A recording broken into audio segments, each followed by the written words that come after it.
जब तक हमारी सांस है हम अपने गांव वालों के ऋणी रहेंगे, अपने क्षेत्र वालों के ऋणी रहेंगे, क्योंकि आप लोगों ने बड़ा उपकार किया है, बड़ा एहसान किया है।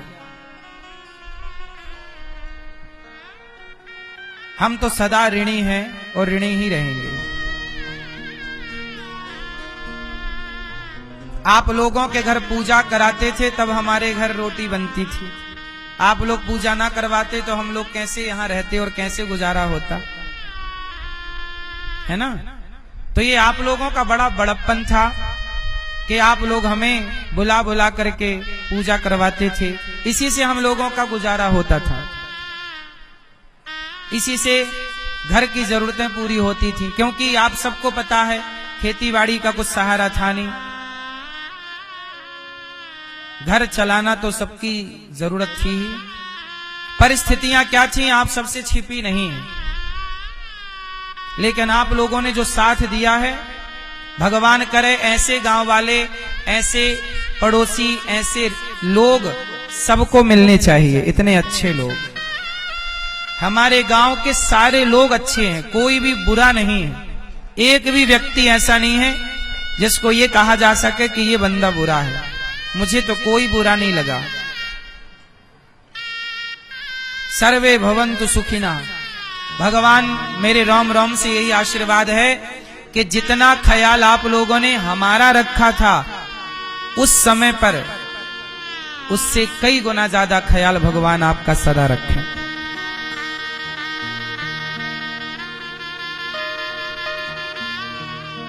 आज इस कथा को ना पूरे दुनिया के लोग देख रहे हैं। जो यहां आए वो तो आए, अमेरिका, लंदन, भारत के कोने कोने के लोग इस कथा को देख रहे हैं, क्योंकि ये गांव की कथा है। पहली बार गांव में इस तरह का आयोजन हो रहा है। और मैं सबको बताऊं कि गांव जो होता है ना, वह स्वर्ग से कम नहीं होता। हमने तो अपने बाल्यकाल में अपने गांव को ही स्वर्ग के रूप में देखा है, और अब इसे स्वर्ग बनाने की दिशा में हम और आप मिलकर के काम करेंगे। हम और आप इसे अच्छा बनाएंगे।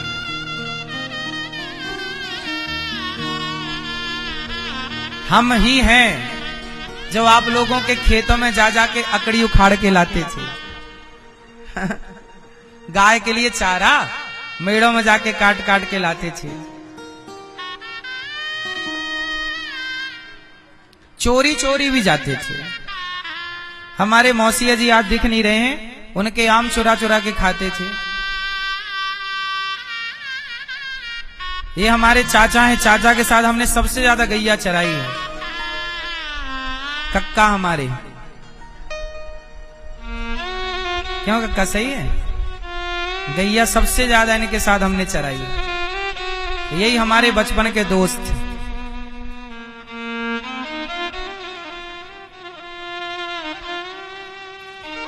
तो ये गांव ना, हमें ऐसा नहीं लगता कि ये गांव है। हमें ऐसा लगा बचपन में, सच कह रहा हूं, कि पूरा गांव गांव नहीं है, मेरा घर है, मेरा परिवार है। सब परिवार की तरह है यहाँ। कांटा भी लग जाए ना गांव में किसी को तो पूरा गांव दौड़ जाता है कि बेटा क्या हो गया, क्या हो गया। ये गांव है। शहरों में आजकल पता क्या है, शहरों में तो कोई मर जाए ना नीचे वाला तो ऊपर वाले को मतलब नहीं रहता। लेकिन गांव तो आज भी ऐसा है कि किसी के बच्चे को कांटा लग जाए तो पूरा गांव देखने जाता है कि भाई कांटा लग गया, ज्यादा तो नहीं लगा, ज्यादा चोट तो नहीं लग गई। ये आत्मीयता यहां है। हम लोग जिस मंदिर में पूजा करते, उस मंदिर में हमारे चाचा लोग, हमारे भैया लोग सब बड़ा ख्याल रखते, और सबने खूब खूब सहयोग किया, खूब सेवाएं की, खूब सहयोग किया। और सबके सहयोग से हमारी जिंदगी इस गांव में गुजरी। हमारे पिताजी की जिंदगी गुजरी, दादाजी का जीवन गुजरा। हम तीसरी पीढ़ी हैं इस गांव में। हमारे दादाजी आए थे, हमारे पिताजी का जीवन यहीं, हमारा, हम तीसरी पीढ़ी यहीं है। और हमारे गांव में 3 मंदिर, तीनों की सेवा करने का हमें मौका मिला। ये हमारा गांव है, आप देख लीजिए।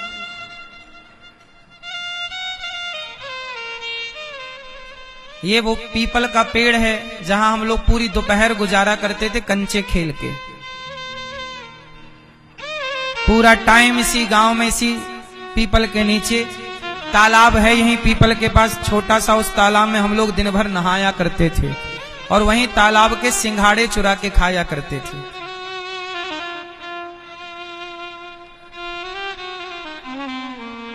देखो ये बातें बचपन की हैं, लेकिन बचपन भी ना बहुत अच्छा होता है। क्यों? बचपन में चोरी जरूर करना चाहिए खाने पीने की, ताकि सदा वो आपको आनंदित करती रहेंगी चीजें। कि देखो बचपन में अपन चोरी करते थे, सही है कि नहीं? ये हमारे गणेश दत्त भैया हैं, राम भगत भैया, ये लड्डू, गणेश दत्त भैया और राम भगत भैया दोनों लड्डू लाया करते थे हनुमान जी को चढ़ाने। तो हनुमान जी को तो हम भोग लगाए और आधे से ज्यादा अपने लिए बचा के रख ले और आधा डब्बा करके इनको लौटा दे। लो, हनुमान जी को थोड़ा भोग लगाए और पूरे गप गप करके फ्री। एक दिन की बात है, यहाँ ना हनुमान जी के मंदिर है छोटा सा। एक बार क्या हुआ कि हनुमान जी में लड्डू चढ़े 5-6, तो सवेरे सवेरे भैया नहाने आते यहीं, तो वो नहा के लड्डू उठाते। तो मुझे लगा कि उठा लेंगे, तो वो नहाए गए नल में नहाने के लिए। मैं गया, लड्डू उठा के तुरंत खा के आ गया। जब वो आए बोले भाई लड्डू कहाँ गए? हमने कहा पेट के अंदर। तो लड्डू गुझिया ये तो छूटती नहीं थी। ये बचपन का आनंद अपना आनंद है। हमारे गांव में जब मकर संक्रांति आती है ना, तो सबके घर में गुझिया बनती है, लड्डू बनते हैं। क्यों? गुझिया का सीजन आया, तीज में तो गुझिया, मकर संक्रांति आई तो लड्डू। तो लड्डू कैसे खाने? किसी के घर जाओ बैठने के बहाने, चलो ले आओ लड्डू। सबके यहां से एक एक लड्डू। तो ये सब आनंद गांव में ही उपलब्ध है, आज भी और कहीं नहीं। तो अजामिल जैसा पापी क्यों तरा नाम के बल पर। देखो मेरे गांव वासियों का मेरे ऊपर इतना ऋण उपकार है, तो अब ये उपकार चुकाने का मौका है।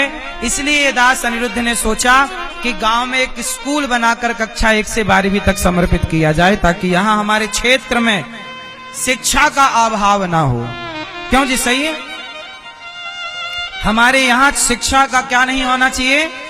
अभाव। खूब शिक्षा हो, और केवल शिक्षा नहीं, स्कूलों में तो शिक्षा है ही, पर मैं ये दास अनिरुद्ध आपका बेटा, मैं जो चाह रहा हूं, मेरे मन में जो ख्याल है वो ये है कि बच्चों को हम इंग्लिश मीडियम में तो पढ़ाएंगे, इंग्लिश तो आएगी उन्हें, अच्छी से अच्छी शिक्षा पाएंगे, पर उतने ही अच्छे संस्कार पाएंगे वो गौरी गोपाल स्कूल से। इसकी योजना में मैं लगा हुआ हूं। बहुत जल्दी आपको स्कूल बनाकर देने का मेरा मन है।